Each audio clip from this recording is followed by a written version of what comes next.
Hello, thanks for joining us. Today on Arts 24, she's becoming the voice of a generation. Singer, comedian, podcaster, poet and actress. Give a thunderous welcome to Catherine Cohen. Bet you're wondering how I got here. Well, baby, I'll tell you. The self-proclaimed, self-obsessed millennial, Catherine Cohen puts her concerns of her peers to music in comedy clubs in New York City and beyond, saying the outrageous things we think but never say out loud.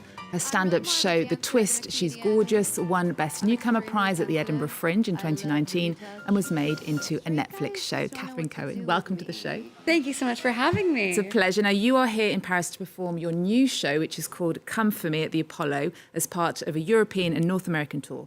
How would you describe it?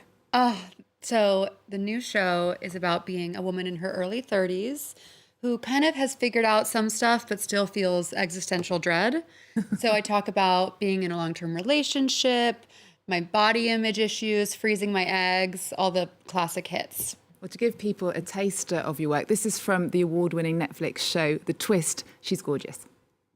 Don't understand why y'all won't make bigger clothes. I want the styles that you're making a size 0. Don't understand why y'all won't just listen to me. You dumbass bitch, I am just trying to give you my money. Take my money, take my money, make it easy on me. Take my money, take my money, just make a size 14, okay? Take my money, take my money. A lot of fat people have money, so take my money, please.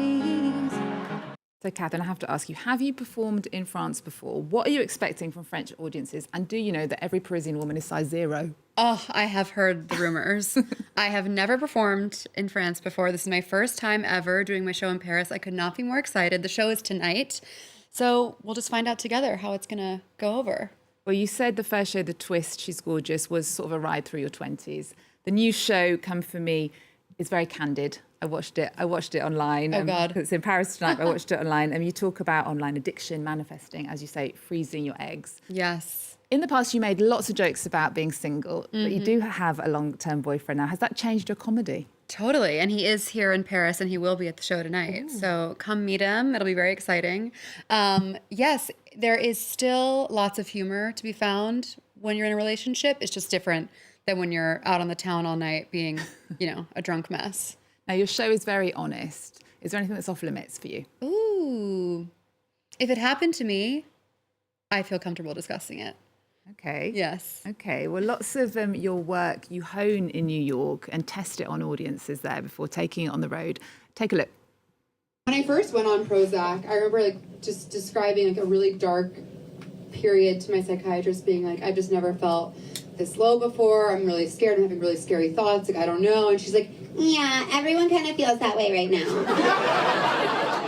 I go, cool.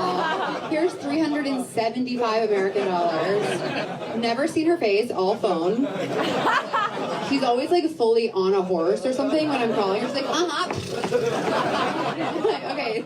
There you are in Club Cummings. You live in New York, but you grew up in Houston, Texas, a very different place. Did you always know that New York was your place? Absolutely. I was like, get me out of Texas immediately, get me to New York City. And now I've been there 10 years. Wow. So it's official. I'm a New Yorker. And on the Come For Me tour, you are going around Europe to cities like Berlin, Amsterdam, Copenhagen, Dublin, London, as well as the Edinburgh Fringe. And in September, you're actually going home to Houston, Texas, I saw on your website. You talk a lot in your show about your Catholic mum, your Jewish dad, and you ask the audience as well if they believe in God. You say how your comedy has actually got you into trouble with your gran.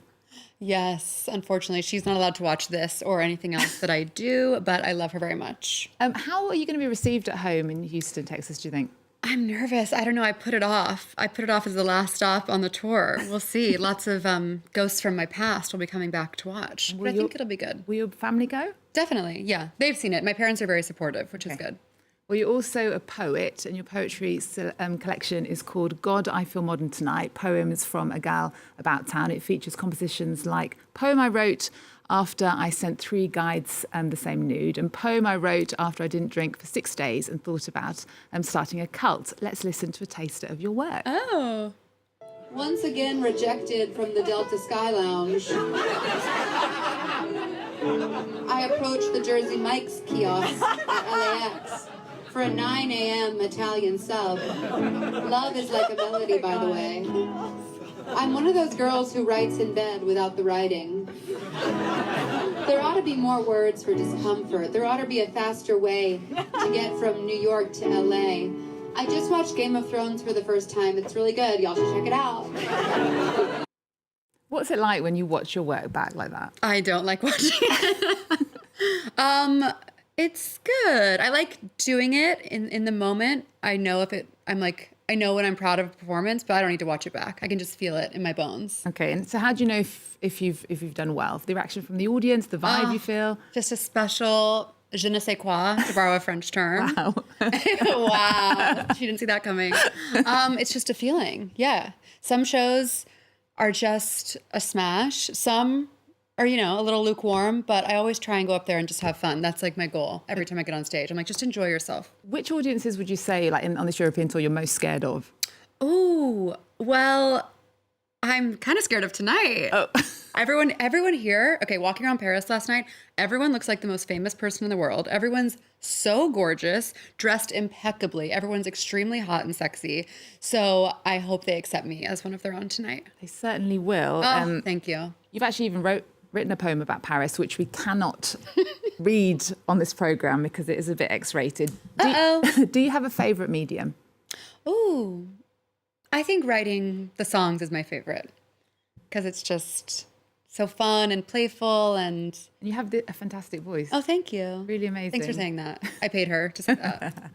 You also, as well as the poems and the music and the comedy, you have a podcast which is called Seek Treatment, which is co-hosted by your best friend, Pat Reagan, which discuss everything from boy to body problems. Let's take a look at that. You can't take life personally, and you can't take life seriously, and you can't take yourself seriously. I love that. And nothing can be so solid. Nothing is forever. Yeah. And nothing gold can stay. And all that glitters is gold. And by the way, two roads diverged in a wood. And I took the one less traveled by. And that's made all the difference. You've obviously got this really sharp wit that really comes across in everything that you do. How did you become a comedian in the first place? Well, I have a song in my Netflix special about how boys never wanted to kiss me. So now I do comedy. So I think when you're younger and you don't get the attention you crave, you end up starting a podcast.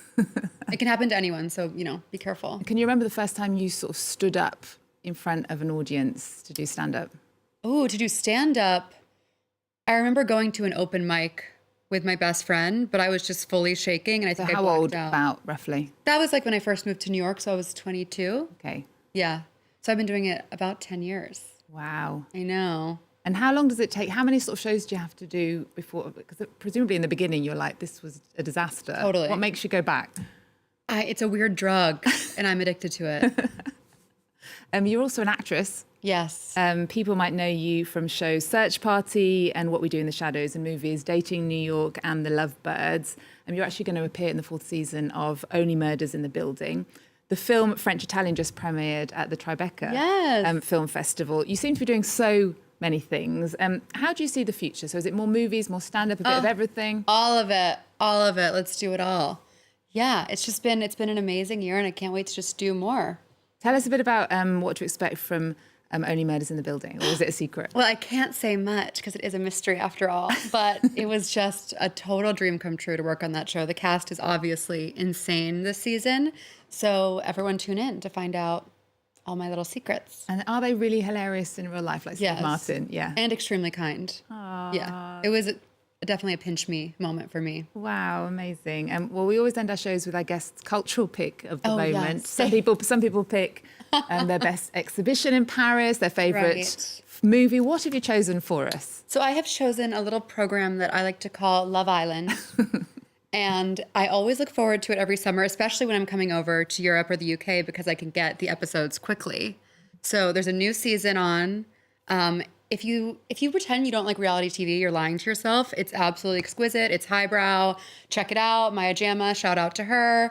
And I just think it's the best show on TV. But how do you actually have time to watch it? Because there are so many episodes. I know. It becomes a full-time job. When I'm not on stage, I'm laying down with my iPad, like watching Love Island. Okay. Yeah. Okay, it's been a pleasure to have you. Thank you so much for having me. It was so cool to Thank meet you so much. And we're going to leave you now with a look at the contestants for Love Island UK season 11. Catherine Cohen is on tour with Come For Me around Europe and in North America now. Thanks for watching. See you next time. I'm not competitive when it comes to dating because I've never really had this competition. My name's Ayo. I'm Harriet. I'm Sam. I'm Mimi. I'm Kieran. My name's Nicole. I'm Mambi. I'm Samantha. I'm Ronnie. I'm Patsy. I'm Sean. My name's Jess. If you're in a relationship with me, it's what they call the sweet life.